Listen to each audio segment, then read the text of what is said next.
Poštovanje, dragi gledalci, ovo su Fruškogorske vesti, ja sam Zlatko Markovinović, ovo izdanje vesti započinjemo temama iz oblasti poljoprivrede. Naime, poljoprivrednici u sezoni prskanja moraju dobro proveriti svoje uređaje. Samo ako su ispravni, njima se može postići željeni efekat. Poljoprivredna škola Stevan Petrović Brile u Rumi mesto je gde se ispravnost i može proveriti. Dobro je istaći da ovakvih ispitnih stanica na području cele Srbije nema mnogo. Profesori Rumske poljoprivredne škole na prvo mesto ostavljaju sebi zadatak da nauče decu o zaštiti bilja. Istovremeno se đacima jasno stavlja do znanja koliko je važno zaštititi sebe. HTZ oprema, naočare, gumene čizme sastavni su deo odeće bez koje ne treba ići u ovaj posao. Kompletna oprema ne košta mnogo, a presudna je u zaštiti samog rukovaoca opremom. Današnja sredstva za zaštitu bilja nemaju miris, ali štetno deluju. Mi proveravamo u kojoj meri i u kojoj fazi se nalazi stanje naše prskalice. Izvršit ćemo probno testiranje svih onih fundamentalnih delova, elemenata ove prskalice i otkloniti da li se neka neispravnost pojavila kako bi tretiranje aplikacija pesticida bila što bolja i urađena onako kako to treba, da ne bude nikakve greške ni po onu gajenu površinu, po kulture koje prskamo, niti po rukovaoce, one koji rade sa tim priključnim mašinama. Nepravilnim korišćenjem uređaja stvara se višestruka šteta, kako za životnu sredinu, tako za samog rukovaoca, ali je zagarantovan i finansijski gubitak. Treba sve pažljivo pripremiti, ali i odabrati optimalne vremenske uslove sa vetrom do 2 metra u sekundi. Ovim ovde vidjet ćete posle na snimku sprej skenerom se kontroliše poprečna distribucija pesticida, znači po radnom zahvatu. Pored te poprečne distribucije pesticida ispitujemo svaki rasprskivač posebno koliki mu je protok, ispitujemo protok pumpe, ispitujemo manometar da li je funkcionalan, da li je u redu i poljoprivrednim proizvođačima i deci pogotovo ukazujemo na značaj te bezbedne aplikacije pesticida.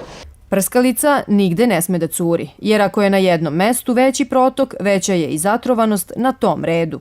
Budući poljoprivrednici, polaznici ove škole su zapravo u najvećem broju slučajeva već sad poljoprivredni proizvođači u gazdinstvima svojih roditelja, a ova škola ih detaljno priprema za sudbinski poziv. Sebe zaštićujemo kombinezonom, odelom takođe, kapom, rukavicama, Naočare vidim da i gumenim čizmama. Preporučio bih da počne da se koriste, pošto ako se zaraze, kasno će biti. Oprema koju posjeduje ova škola stigla je iz Ministarstva poljoprivrede. Dosta je sprava i uređaja doniranih od strane Evropske unije. Posredstvom Evropske unije ova škola je i postala ispitna stanica, sertifikovana za proveru uređaja za zaštitu bilja.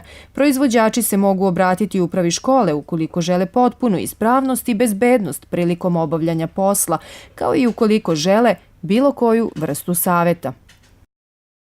A većinom glasova na posljednjoj sednici Skupštine grada Sremska Mitrovica usvojeno je rešenje o imenovanju predsjednika i članova komisije za sprovođenje konkursa za izbor direktora javnih preduzeća, čiji je osnivač grad Sremska Mitrovica.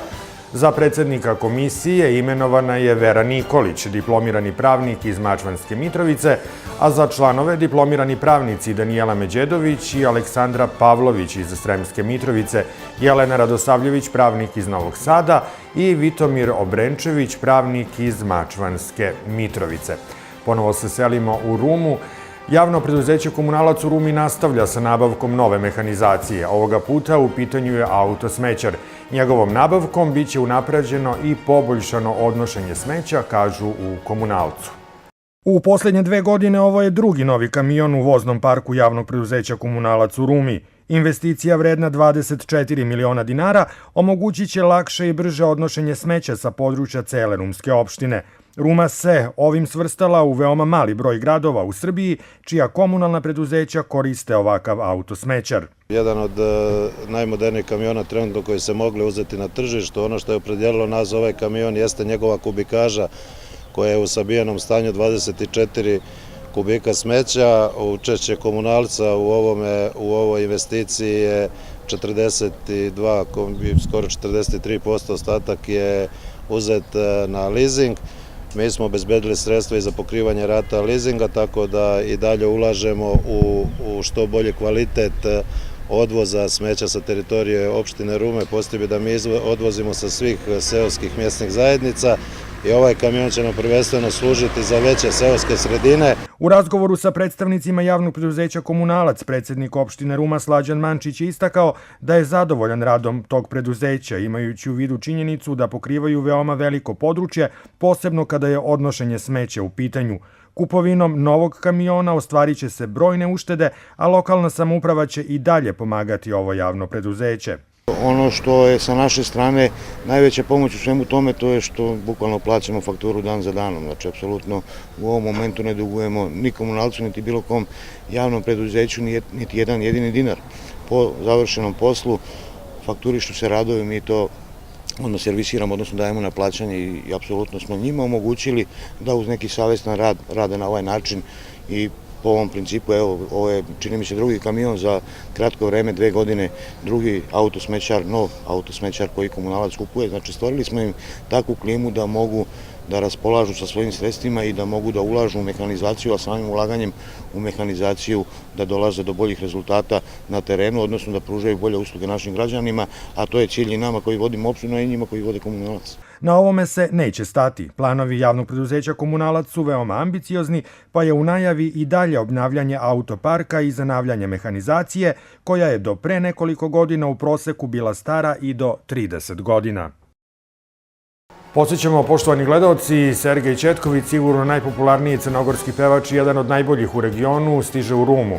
Sutra u 20 sati u Velikoj dvorani Kulturnog centra biće održan njegov koncert. Autor mnogih hitova kao što su Budi mi voda, Pola moga svijeta, 2 minuta, predstavit će se Rumljanima koncertom pod nazivom Moj svijet, koji je deo njegove ovogodišnje turneje. I dalje govorimo o temama iz oblasti kulture. Na repertoaru Kulturnog centra u Inđiji do kraja ove nedelje su 3 filma. Prvi za najmlađe, Mali šef, prikazuje se danas u terminu od 16 časova i sutra u 2 termina od 16 i 18 sati. Danas od 18 časova biće premijerno prikazano domaće ostvarenje Kozje uši sa Goricom Popović u glavnoj ulozi. Paklene ulice 8 su na repertoaru danas i sutra od 20 sati. Za nedelju 30. april predviđeno je izvođenje predstave Jasmin na Stramputici. Ono na šta stavljamo akcenat je pozorišna predstava koja će se odigrati u nedelju 30. aprila i pozvala bih posebno dame ovom prilikom da dođu da pogledaju predstavu u kojoj će igrati Ivan Bosiljčić, Rada Đuričin i Ljiljana Lašić. Cena predstave je 700 dinara, također se karte mogu kupiti u pretprodaji i želela bih da te pomenem da je u pitanju jedna ljubavna drama. Pretpostavljam da već spremate i za naredni mesec kako će izgledati program i da će on isto biti bogat, možda i bogatiji u odnosu na april. Svakako će biti bogatiji, već imamo ugovorene 2 pozorišne predstave, to ćemo naknadno najaviti i sigurno će biti nekih filmova i još dešavanja, samo trebamo da se dogovorimo sa distributerom oko definisanja datuma. Tradicionalni 22. po redu motoskup u organizaciji Motokluba Srem biće održan narednog vikenda u Sremskoj Mitrovici. Tokom 3 dana, 28., 29. i 30. aprila ove godine na placu Automoto Saveza Srbije okupit će se ljubitelji dvotočkaša iz Srbije i okolnih zemalja. Defile ulicama grada planiran je za subotu u 16 časova. Sremska Mitrovica će 22. put po redu biti domaćin jednog od najvećih i najorganizovanijih motoskupova u regionu. Ovogodišnji motosusret održat će se 28., 29. i 30. aprila na lokaciji kao i ranije na placu Automoto Saveza Srbije. Nekoliko stotina, a možda i 1000 motorista prodefilovaće Mitrovicom u subotu u 16 časova, a iste večeri bajkere će zabavljati hrvatski sastav Brkovi. Dosta se slušaju po Beogradu, Novom Sadu, gostuju u Čorba kafeu. Danas sam baš dosta stvari čuo o njima da su i nismo odlučili da ovom gradu prezentujemo i tako da ćemo njih i ovih naših lokalnih grupa, što kažu, roka. Znači, dobar rok. Za ovaj dan sigurno živite i radite u ovom klubu. Sa jučerašnjim datumom sve je spremno. Do juče smo imali nekih malih trzavica, znači ja sam sinoć podvukao baš sve je spremno, samo da nas i vreme posluži. Znači, pozivam sve građane Mitrovice da dođete da probate pasulj u 2 sata u subotu. Osnovni smisao delovanja motokluba Srem, koji postoji od 1974. godine, jeste širenje i negovanje prijateljstva i saradnje, ljubavi prema brzinama, rock muzici, ali i dobroj hrani. Tradicionalni moto susret u Sremskoj Mitrovici upravo neguje ove vrednosti. Iz motokluba Srem poručuju da su pripremili za svakoga po nešto. Od kvalitetne svirke, kvalitetnih motora, ali i gurmanskih specijaliteta. A ako to nije dovoljno, tu su gogo igračice. Za televiziju Fruška Gora i Sremske Mitrovice, Stevica Bjelkić. U nastavku Fruškogorskih vesti teme iz sporta. Fudbalski klub Inđija u okviru 24. kola Prve lige Srbije na svom terenu u subotu dočekuje fudbalski klub Jagodinu. Nakon osvojenog boda u Pirotu, Inđinčani očekuju nove bodove, što su potvrdili i predstavnici stručnog štaba na današnjoj konferenciji za medije.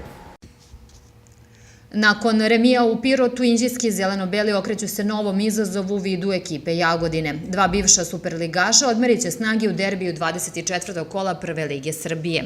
Na konferenciji za novinare šef stručnog štaba Spasoje Jelačić govorio je o očekivanjima pred susret koji se igra na gradskom stadionu u Inđiji. Ekipa Jagodina je dovela 8 novih igrača u ovom prelaznom roku, novog trenera, koga izuzetno ceni moj kolega, dobro, znači vođena ekipa i sigurno da nas očekuje jedna teška i zahtevna utakmica ovde na našem stadionu.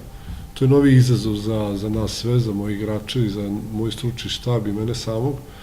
Naravno da ćemo uložiti sve svoje mogućnosti koje imamo i dati svoj maksimum da probamo da zabeležimo novu pobedu kod kuće. Jelačić je naveo da ima određenih kadrovskih problema pred utakmicu sa Jagodinom. Naime, Nikodijević je povređen, a polako se u trenažni proces vraćaju Ilić i Srbijanac. Slobodan Krsmanović svakako će biti u startnoj postavi, a pred utakmicu sa Jagodincima kaže da se nada novim bodovima. Dolazi nam jedna dobra ekipa koja ima odlične rezultate u drugom delu prvenstva, ali mi igramo na našem terenu i sve sem pobjede smatrat ćemo kao neuspeh. Utakmica između fudbalskog kluba Inđija i fudbalskog kluba Jagodine igra se u subotu 29. aprila na gradskom stadionu u Inđiji sa početkom u 16 časova i 30 minuta. Klub za planinski biciklizam Fanatik organizuje 25. po redu Fruškogorski MTB maraton, koji će se održati u nedelju 30. aprila sa startom na Popovici u 10 časova. Startovaće preko 200 učesnika na 3 maratona, mali 32, srednji 56 i veliki 82 km. I nekoliko reči o vremenu, sutra oblačno i toplo. Moguća je kratkotrajna kiša, uglavnom u Vojvodini. U Košavskom području duvaće pojačan vetar. U Sremu sutra mogući pljuskovi. Jutarnja temperatura 11, najviša dnevna 23 stepena. U subotu takođe kiša. Jutarnja temperatura 7, a najviša dnevna 17 stepeni. U nedelju će biti vedro i bez padavina. Jutarnja temperatura drugog dana vikenda 9, a u najtoplijem delu dana biće 17 stepeni. Podacima o vremenu za sutra i naredne dane završavamo ovo izdanje Fruškogorskih vesti. Hvala vam na pažnji.